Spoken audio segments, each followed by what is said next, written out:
As you know, the most important thing is now the aggression made by Israel regime against Iran on 13 June, which has targeted civilians, women, children, civil infrastructure, even peaceful nuclear facilities in our country.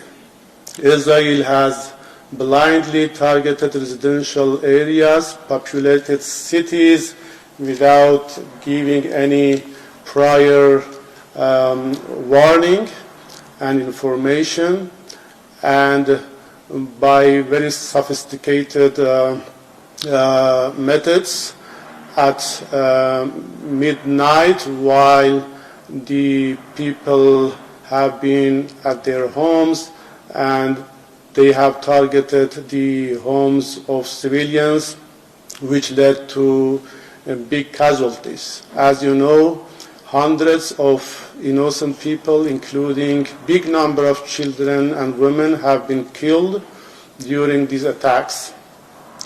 And a big number of civil infrastructure, including water and energy infrastructure, has been hit and has been destroyed.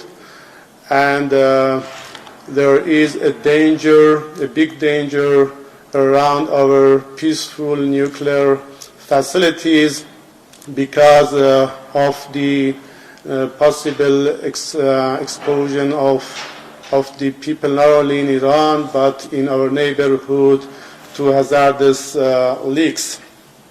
And all these things show that we are facing with an irresponsible entity.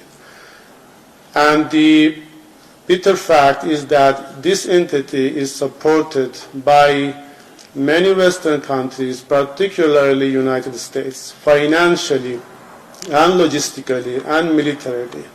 They are providing intelligence to this entity. They are providing military arms to this entity. And they are supporting even politically.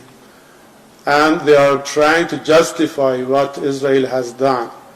It is a very complicated situation in our region.